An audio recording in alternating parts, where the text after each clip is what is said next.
Hi guys, so I'm going to be making a lip balm for you today as a formula, but I thought I'd jump on first because I don't often do this because I am quite camera shy, but it's about time I started vlogging a little bit more just because I think we've got some big life changes coming up. We're moving house, I'm setting up a new lab and stuff, and I think the main thing I regret about my first business was not keeping sort of documenting it more.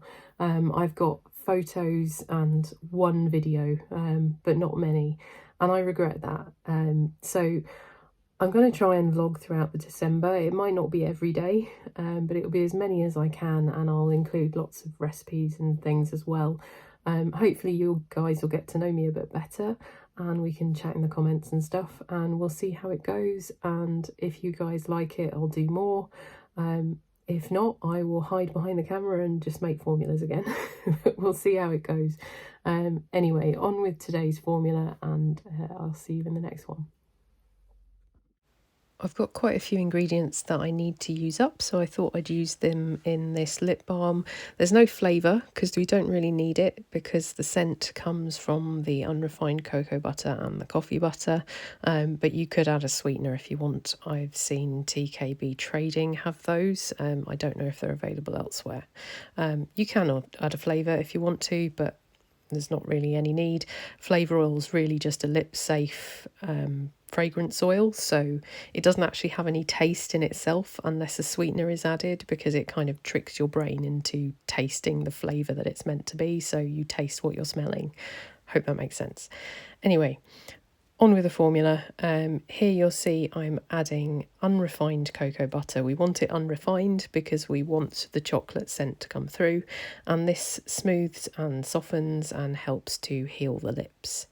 Next, I'm adding some stearic acid. The reason I add this is because it hardens the balm. It provides a really silky, creamy consistency after it's applied, and it's just generally quite a good product to add. After that, I'm going to add my oil. You can change this if you want, but I highly recommend using castor oil as it locks in moisture and it softens the lips.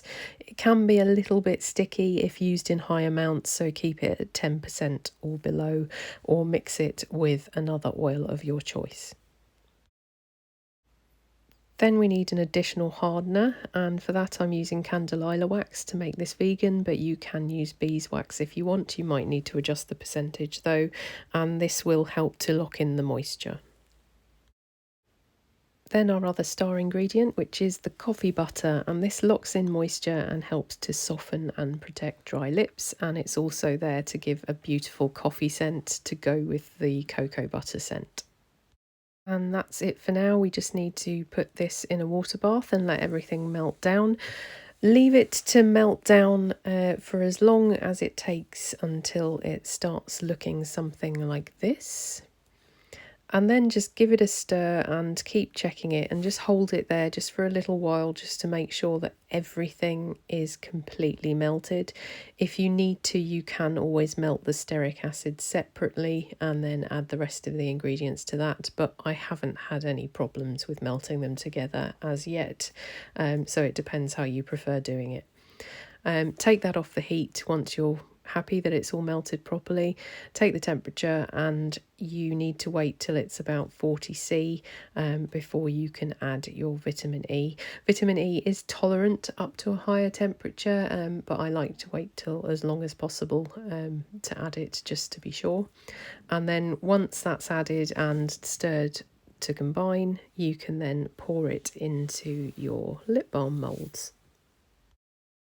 I just got this tray off Amazon. I will link to my Amazon storefront below, and I think I've linked one in there if you want to get one yourself. I've also got these little tins, so I'm just going to put some excess in one of these, and also a little pot I found as well, just so I'm not wasting any, because this is a 100-gram batch. And then we'll see how this goes after some time in the fridge. So as usual, I forgot to press record again when I took them out the fridge and released them from the container, but I'm sure you can figure that out. And this is what we're left with, and it just feels amazing going on. It just feels like silk. I hope you really like this formula. Thank you very much to everyone that watches my videos, and thank you to my patrons, especially my VIP and mentoring patrons shown here. I'm very grateful for all of you. If you want to join my Patreon, the link is below, and I'll see you in the next one.